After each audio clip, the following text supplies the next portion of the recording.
bisa-bisanya gitu, bisa-bisanya teman koalisi, kalau bahasanya kan tadi kami baca ada resejen bahasanya berkhianat gitu. Kenapa kami sampaikan ini berkhianat ya? Kemudian malah Bang Andi Arief menyampaikan ini pengecut. Tidak ada komunikasi apapun secara langsung dari Mas Anies kepada Mas Ahaye. Padahal ketika katakanlah Mas Ahaye waktu itu sedang mau diajak ketemu oleh salah satu tokoh partai lain yang besar gitu ya, itu bisa malam-malam nelpon bilang katanya ibu saya menyampaikan ini kalau saya dan Mas Ahaye harus menjemput takdir sebagai pasangan capres dan cawapres. Ini juga ustadz saya. Waduh, ini ibu di bawah, ustadz di bawah gitu. Tapi kemudian mendadak kok bisa-bisanya lalu berkhianat gitu. Tetapi ternyata manis di mulut, tampak di depan, tidak dalam kenyataannya. Ini yang bagi kami sangat kami sayangkan. Yang pasti, jelas yang berkhianat dan yang keluar dari koalisi ini bukan Partai Demokrat, tetapi ada yang namanya Nasdem dan Anies Baswedan yang telah berkhianat dan secara tidak beretika membentuk koalisi sendiri. Begitu kami informasikan, ya kadang-kadang langsung bilang, ya tenang aja, langsung kita ganti. Gak ada, muak mereka. Kenapa? Jelas dulu lah katanya Mas Anies ini, benar-benar perubahan atau hanya tidak jelas ini. Mau perubahan atau mau tipu-tipu. Nah itulah, ternyata benar ya, sehingga situasi hari ini pada saat ini tidak perlu kami perintahkan apa-apa. Banyak udah kader menjapri, begitu dapat rilis, Pak, kita akan turunkan semua, bukan hanya baliho, tapi juga postingan di media-media sosial yang ada muka Mas Aniesnya. Atas instruksi DPP Partai Demokrat akan menurunkan baliho yang bergambarkan Anies Baswedan. Sekali lagi, saya atas nama Partai Demokrat Kabupaten Pandeglang sesuai dengan pre-release yang dikeluarkan oleh Partai Demokrat, saya akan menurunkan baliho yang bergambarkan Anies Baswedan.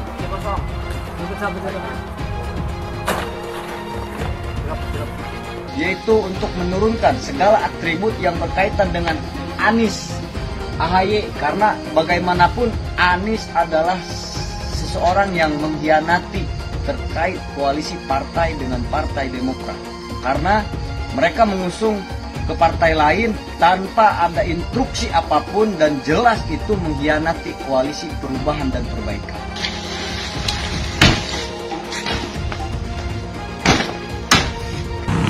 Pak Anies Baswedan ternyata mengkhianati Partai Demokrat dan Mas Ahaye. Sesuai dengan instruksi dari DPP, kami menurunkan baliho yang bergambar Anies Baswedan. Turunkan, lipat.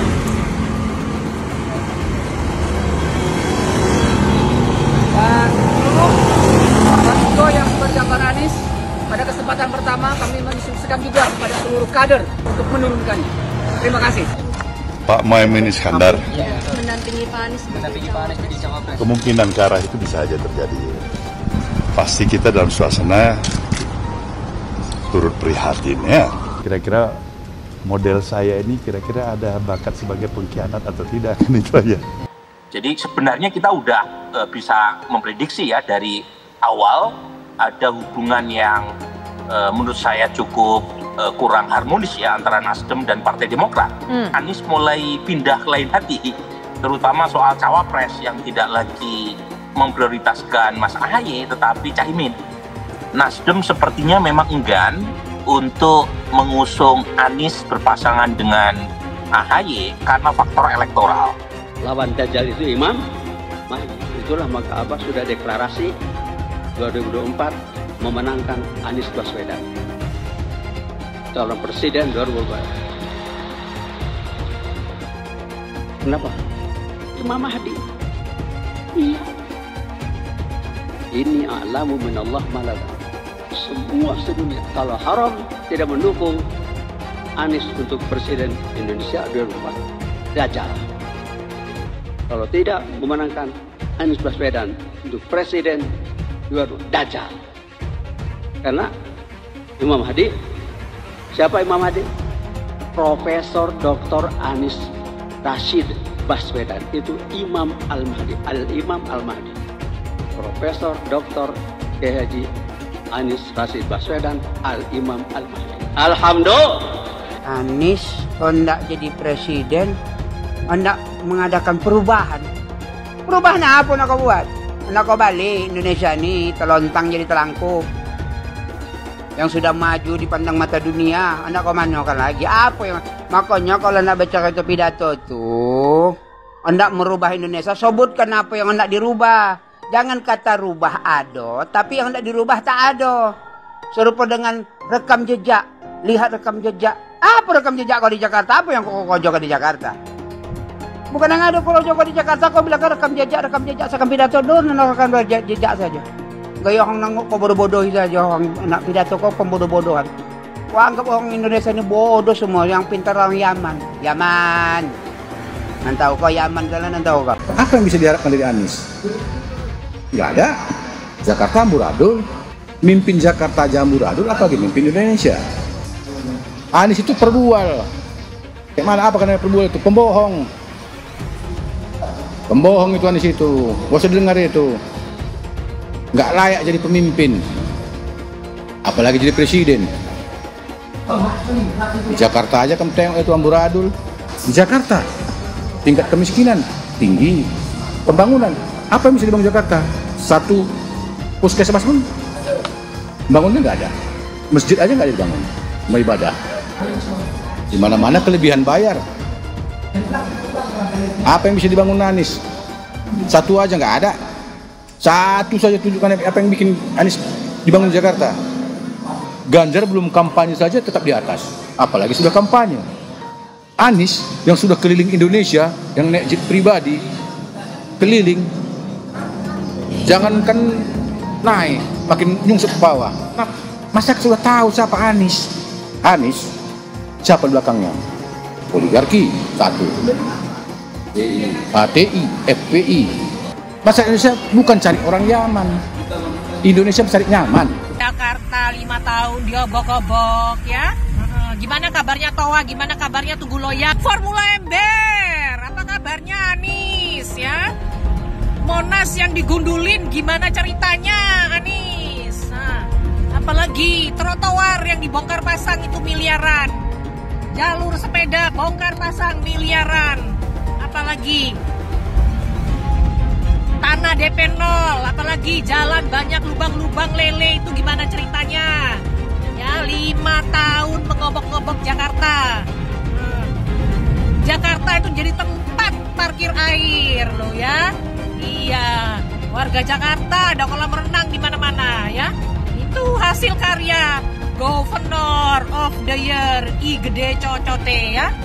Cukup Jakarta Anies, jangan sampai Indonesia. Ingat Pak, cukup Jakarta, jangan sampai Indonesia. Kalau sekali gonta-ganti, ya besok juga gonta-ganti Pak. Ya, kalau sekali tidak selesai tugas, ya besok ya nggak selesai tugas Pak. Sama. Jadi maksud saya ketika lihat rekam jejak itu lihatlah lengkap. Kalau biasa tidak menepati janji, ya besok nggak menepati janji. Bapak bisa lihat artinya banyak. Saya mensyukuri kenapa kalah, kenapa ditahan. Saya bersyukur atas itu semua. Saya coba bayangkan ya, kalau seandainya waktu itu kita menang gitu ya, hari ini belum tentu kita bisa nikmati seperti ini. Kita bersyukur 5 tahun Tuhan izinkan kasih ke orang yang pintar ngomong untuk kerja. Coba kalau kita bayangkan gitu ya, kalau kemarin saya masih jadi gubernur, ini saya udah turun ini. Tapi yang pintar ngomong itu dikira orang hebat kan? Ini lebih berbahaya tahun 2024, langsung ketahuan karakternya. Langsung ketahuan itu. Di saya juga ada kutipan Pak di kamar saya Pak. Tulisannya, Jakarta telah mengambil keputusan yang fatal. Bapak Politik Identitas Indonesia Anies Baswedan, Bapak Intoleransi Indonesia Anies Baswedan. Jangan lupakan, jangan terlena, jangan sampai dia pecahkan kita dengan dagangan ayat dan mayatnya. Air itu turun dari langit, turunnya ke atap rumah langsung sumur bor, bukan ke sungai dan ke laut. Jangan hanya konsentrasi pada pembangunan benda-benda mati yang indah difoto dan bisa ditunjukkan dalam 5 tahun hasilnya. Kalau kita mau menilai sebuah janji, maka lihat janjinya atau lihat kenyataannya. Dulu janjinya apa ya? Dan ini aneh, betul-betul aneh. Ini bukan kampanye, tapi saya sampaikan di sini. Di satu sisi menyiapkan jalur-jalur air untuk dikirim ke laut, di sisi lain di lautnya dipasang dengan pulau reklamasi, tinggal tunggu waktu jadi rob, air balik. Dan ini melawan sunatullah. Kenapa? Air itu turun dari langit ke bumi, bukan ke laut. harusnya dimasukkan ke dalam bumi, masukkan tanah. Di seluruh dunia air jatuh itu dimasukkan ke tanah, bukan dialirkan pakai gorong-gorong raksasa ke laut. Jakarta telah mengambil keputusan yang fatal. Bukan banjir, itu memang parkir air. Bukan banjir, itu memang parkir air. Masyarakat berkeliling dengan membawa toa untuk memberitahu semuanya, termasuk sirine. Ibon 82 miliar. Apa alat transportasi yang dimiliki oleh hampir setiap orang? Alat transportasi yang dimiliki semua orang adalah kaki. Kalau seandainya orang Jakarta percaya Pak Anies jadi gubernur pun, saya berani jamin kok dia akan lakukan normalisasi yang sama seperti saya lakukan kok. Gak usah bohong lah. Ketika air sampai di muara, maka siap untuk dipompa ke laut. Pancasila Soekarno, ketuhanan ada di pantai. Anak Tuhan dari mana? Kalau Yesus anak Tuhan, bidangnya siapa? Besok di seluruh wilayah Indonesia kami katakan damai. Iblis hanya menggoda orang yang beriman. Makanya jarang-jarang orang kafir kerasukan setan. Yang kerasukan setan itu orang baik-baik. Jarang, saya belum pernah nengok Cina kerasukan setan. Pernah tak Ahok itu kerasukan setan? Enggak, setannya juga. Karena sesama setan dilarang saling menggoda. Karena di salib itu ada jin kafir. Karena di salib itu ada jin kafir. Karena di salib itu ada jin kafir. Haleluya. Kepalanya ke kiri apa ke kanan? Kepalanya ke kiri apa ke kanan? Kita percaya salib itu lambang mulia, bukan jin. Kok ketawa? Aku nggak nyindir siapa-siapa loh. Saya nggak pernah mundur untuk kebenaran, keadilan, kejujuran. Dan peri kemanusiaan, gue nggak pernah mundur. Dan gue nggak pernah takut juga sama lu. Siapapun yang rasis, gue akan hadapin. Karena rasis itu tidak berperi kemanusiaan. Sama saya ditanya dulu kan, kamu nyesel nggak statement kamu di Pulau Seribu sehingga masih masuk penjara? Tidak pernah nyesel, karena saya mengatakan kebenaran. Anies didukung oleh FPI, HTI, dan pengasong khilafah lainnya. Etnis Tionghoa dicap sebagai pemberontak, sedangkan etnis Arab dianggap sebagai tuan atau tuan dari pribumi. Etnis Arab dipuja-puja dan dianggap sebagai dewa. Lihat saja Rizik Syihab dan Bahar Smith dipuja-puja, padahal mereka mengujang kebencian. Pengasong khilafah seperti Rizik Syihab, Bahar Smith, dan teman-teman, mereka hanya buat gaduh di Indonesia. Relawan Anies, terutama dari FPI, HTI, PA212 seperti Bahar Smith dan Rizik Syihab selalu menghujat Cina, etnis Cina. Tapi saat ini negara Cina sudah menjadi nomor 1 di dunia. Saya bangga sebagai Cina. Sedangkan negara Amerika sanjung-sanjung itu, Arab Yaman, masih belum maju dan masih terbelakang. Saya percaya Indonesia dengan mayoritas pribumi juga akan menjadi negara maju. Seharusnya Arab Yaman belajar dari negeri Cina. Seperti kata kitab suci, belajarlah sampai ke negeri Cina. Anies dan juga pendukung Anies seperti Rizik Syihab, Bahar Smith, dan kelompok-kelompok HTI dan FPI harus belajar ke negeri Cina supaya tidak lagi lakukan kelebihan bayar. Lihatlah rekam jejak Anies selama 5 tahun. Bayangkan Indonesia ke depan jika dipimpin oleh Anies. Dan bayangkan jika Anies menang.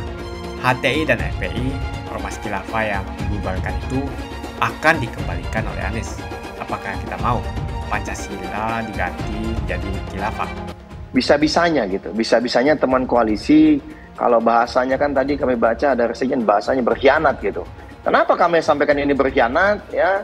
Kemudian malah Bang Andi Arief menyampaikan ini pengecut, berdarah dingin. Ya, ini agak kaget juga kami dengan diksi-diksi ini. Kenapa ini bisa kami sampaikan? Ya soalnya kita sudah punya komitmen bersama, sudah berulang kali, sudah cukup panjang. Ya. Lalu sedang dalam proses pengaturan untuk masalah proses deklarasi, mendadak buat kesepakatan dengan yang lain, tidak ada komunikasi. Ya istilah kata kita ini udah mau siap-siap akad nikah lah gitu. Mendadak tahu-tahu yang disebar undangannya beda gitu. Baik. Dan yang mau dinikah ini kok nggak jadi, nggak dikasih tahu. Dan saya sampai saat ini yang saya tahu, tidak ada komunikasi apapun secara langsung dari Mas Anies kepada Mas Ahaye.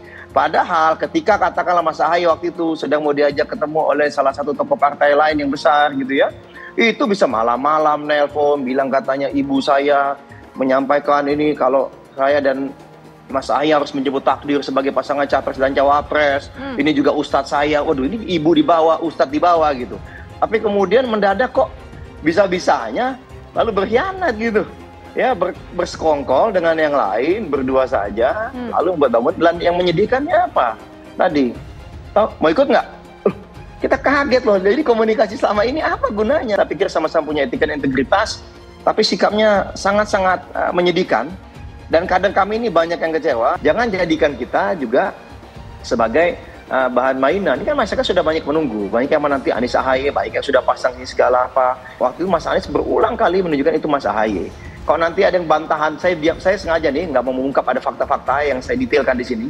Sengaja saya ingin menunggu nanti ada yang mau membantah, kita sodorkan nanti fakta-fakta yang tidak bisa dibantah oleh mereka. Silakan. Itu Demokrat dan PKS sudah bersepakat lebih cepat, lebih baik ya. Kita ingin ada akselerasi.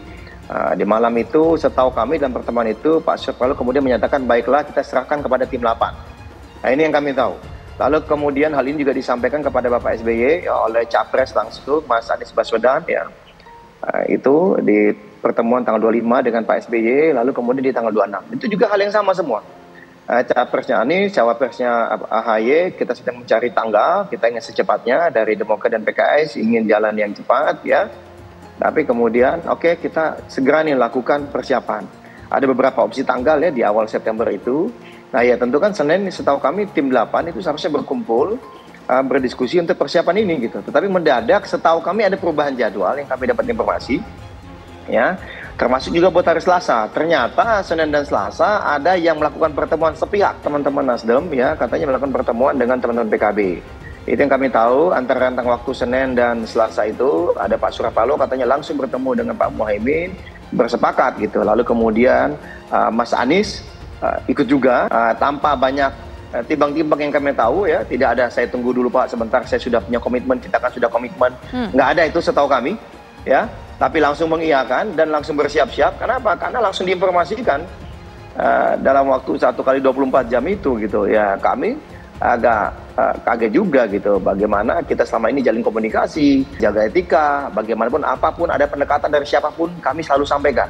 Tapi berulang kali Mas Anies menyampaikan bersama Mas AHY, tapi masalah yang paling penting adalah kalau Anda buat kesepakatan, ayolah kita komitmen ini dengan piagam koalisi, kami masih sepakat dengan piagam koalisi 1-6 karena sudah tanda tangan. Kami tidak diam-diam di belakang, duduk bareng dengan yang lain membentuk koalisi baru gitu. Ini kan namanya, ya silakanlah kalau memang ada yang fokusnya dalam koalisi itu mengedepankan kekuasaan. Atau adalah katanya diancam-ancam, katanya akan ditangkap lagi. Ini kan kemarin saya dapat informasi, tapi itu kan silakan diklarifikasi. Karena kemarin ada info, Pak Syarif Hasan menyampaikan, tapi katanya perlu dicek nih kebenarannya.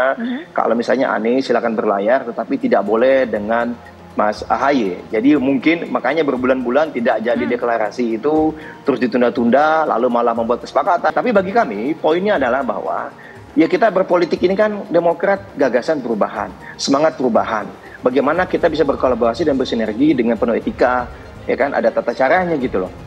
Ya, punya komitmen ya kita sepakati, ya kita jaga betul lah komitmen ini gitu. Ya, tapi ada yang berkhianat dan ada yang tidak punya etika. Ini sangat kami sayangkan gitu. Kami berpikir beliau-beliau ini ya memiliki pola pikir yang berbeda dari politisi pada umumnya yang kita harapkan bisa menjadi pemimpin negeri ini ke depannya.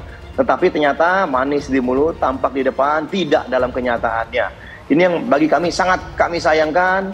Ya, inilah. Bagaimana kita kalau misalnya tidak ingin bersama, ayo nggak apa-apa, ayo kita pisah baik-baik, ngobrol dulu, ya, ayo diskusi seperti ini situasinya, kenapa tidak bisa bersama, tidak apa-apa gitu loh, baik, iya kan? Tapi jangan kemudian malah sibuk sendiri, kok kasak kusuk sendiri. Kami sudah mendengar kok berbulan-bulan ada upaya kasak kusuk, makanya kalau Bang Andi Arief menyampaikan dalam seminggu 2 minggu lalu ini pengkhianat, gitu, mengapa terus ditunda, kan begitu? Ada agenda apa lagi nih begitu?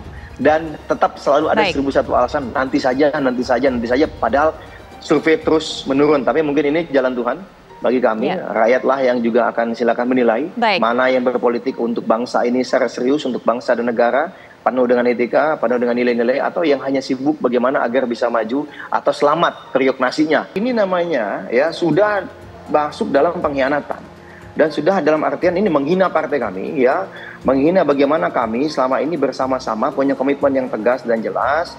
Di dalam koalisi perubahan, kita bangun sama-sama, kita setara sejajar, kita diskusi, kita terbuka. Tapi ternyata tahu-tahu ini ada di belakang, main sendiri, bentuk koalisi sendiri, lalu mengajak kami, ini maksudnya apa gitu. Ya silakan, kalau misalnya menurut mereka itulah jalan terbaik buat mereka, silakan, ya itu hak mereka. Hanya yang kami sangat sayangkan, bagi kami politik bukan sekedar pragmatisme, tetapi bagaimana kita membangun kebersamaan untuk bangsa dan negara ini dengan cara-cara beretika, saling komunikasi ya dengan baik. Tapi ya silakan, mungkin itulah kami akhirnya tahu kedok sebenarnya dari kemarin ya, yang pernah berencana berkoalisi bersama kami. Silakan publik juga bisa menilai gitu. Yang pasti jelas yang berkhianat dan yang keluar dari koalisi ini bukan Partai Demokrat, tetapi ada yang namanya Nasdem dan Anies Baswedan yang telah berkhianat dan secara tidak beretika membentuk koalisi sendiri dan pasangan capres dan cawapres tidak sesuai dengan komitmen ya di piagam koalisi. Begitu kami informasikan, ya kadang-kadang langsung bilang ya tenang aja, langsung kita ganti, nggak ada, muak mereka bilang. Kenapa? Tidak ada komitmen sama sekali, tidak ada kebersamaan, tidak ada keseriusan. Jadi ini kadang-kadang sudah mulai menurunkan baliho-baliho di daerah-daerah. Karena kenapa mereka menaikkan baliho? Itu kan karena juga arahan dari DPP. Tetapi pada saat mereka melihat kok ini sepertinya tidak ada keseriusan dan merasa ini ada yang janggal dan yang aneh, ya mereka juga udah mulai bertanya-tanya, ini benar nih kita masih pasang baliho ini. Malah mohon maaf ini, kalau kita sampaikan fakta apa adanya, lebih dari setengah daerah, ya kader Demokrat, caleg-caleg Demokrat, lebih dari setengah daerah itu tidak ada yang mau memasang Mas Anies.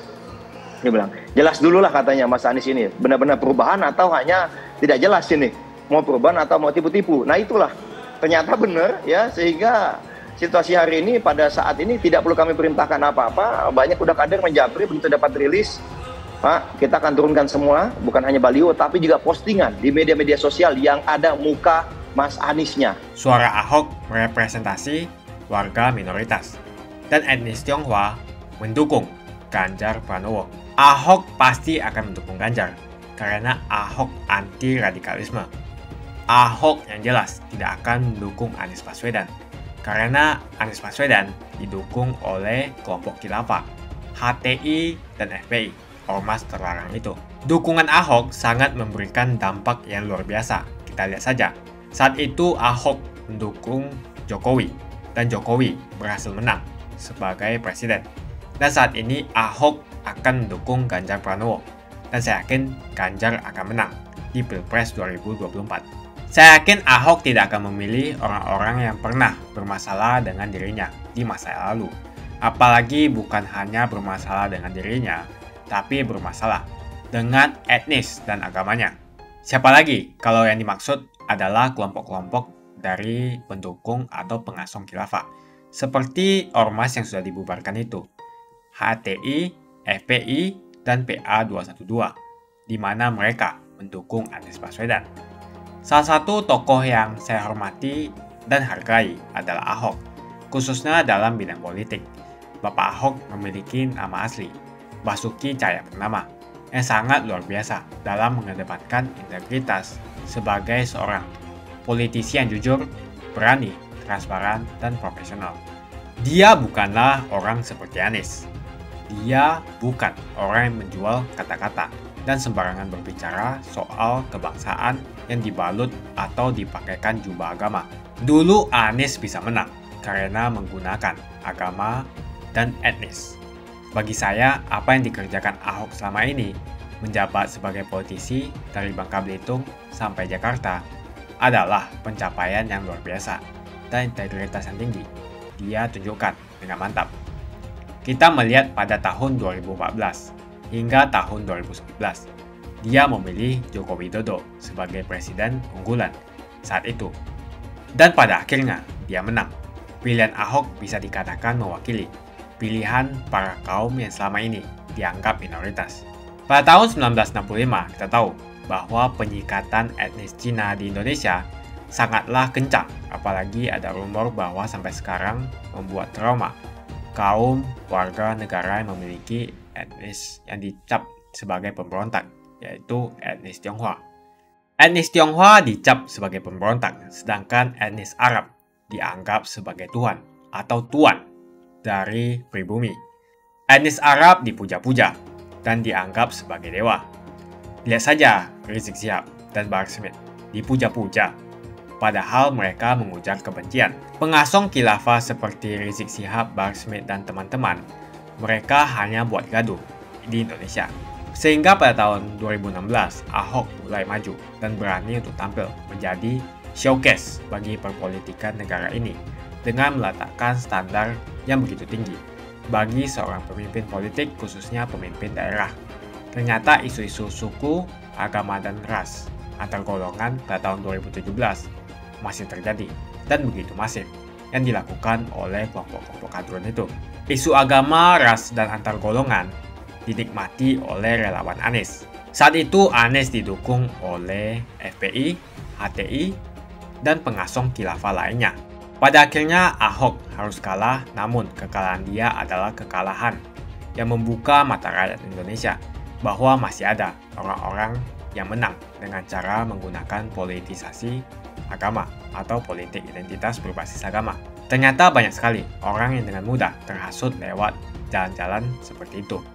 Maka bisa kita katakan bahwa tokoh politik yang didukung Bapak Ahok adalah tokoh politik yang memperjuangkan hak segala bangsa, seperti yang dituliskan di Pancasila, yakni sila kelima mengenai keadilan sosial bagi seluruh rakyat Indonesia, tanpa memandang etnis, suku, agama, dan ras. Dan hal tersebut mengacu pada tokoh Ganjar Pranowo yang harus kita pilih dan harus kita coblos nanti di pemilu 2024 nanti. Yang pasti bukan Anies Baswedan.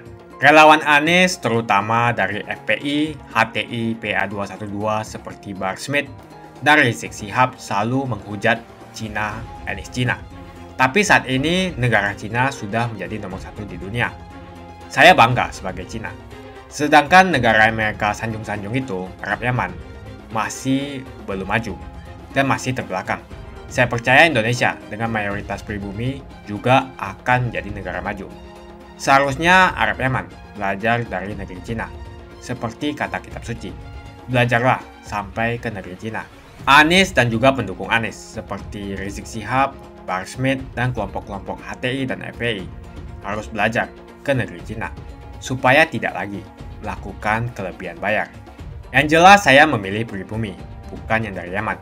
Ganjar jelas pribumi, nasionalis, dan pasti akan melanjutkan visi dan misi dari Pak Jokowi. Anies merupakan antitesis daripada Pak Jokowi dan diragukan kenasionalisannya, apalagi pribumiannya. Antitesis artinya bertolak belakang dengan Jokowi. Anies sudah menyatakan tidak akan melanjutkan semua program dari Pak Jokowi. Jadi semua pembangunan yang dilakukan oleh Pak Jokowi akan dihentikan oleh Anies jika Anies menjadi presiden. Lagi pula Anies didukung oleh khilafah dan pendukung Anies adalah ormas seperti FPI dan HTI. Apa kita mau FPI dan HTI kembali di Indonesia jika Anies memimpin? Anies juga dikenal sebagai bapak politik identitas yang menghalalkan segala cara untuk menggapai kekuasaannya, termasuk menggunakan politik identitas berbasis agama. Lihatlah di kasus Ahok waktu itu. Kita sudah bisa melihat hasil kerja Anies selama 5 tahun di Jakarta. Tidak ada satupun janji yang dipenuhi dan tidak ada kinerja yang bisa dibanggakan. Dari DP 0%, OKOC, kelebihan bayar, Formula E, banjir, sumber resapan, jalan rusak, dan gonta-ganti nama jalan. Lihatlah rekam jejak Anies selama 5 tahun. Bayangkan Indonesia ke depan jika dipimpin oleh Anies. Dan bayangkan jika Anies menang. HTI dan FPI, ormas khilafah yang dibubarkan itu akan dikembalikan oleh Anies. Apakah kita mau Pancasila diganti menjadi khilafah? Bagian Indonesia Timur yang mayoritas non-muslim seperti Bali tidak akan setuju dengan khilafah atau sistem khilafah. Mungkin Indonesia akan bubar jika Anies menjadi presiden. Perkataan Ahok sudah terbukti dan Jakarta sudah menjadi korban. Jangan biarkan Indonesia menjadi korban kibulan Anies Baswedan. Umat minoritas, terutama kaum Tionghoa, tidak akan memilih Anies Baswedan. Saya yakin karma Ahok mengejar Anies Baswedan. Dulu Anies memainkan politik identitas kepada Ahok. Sekarang Anies dipertanyakan kepribumiannya karena dia dari Yaman. Itu saja opini saya hari ini. Tuliskan opini kalian tentang Anies Baswedan.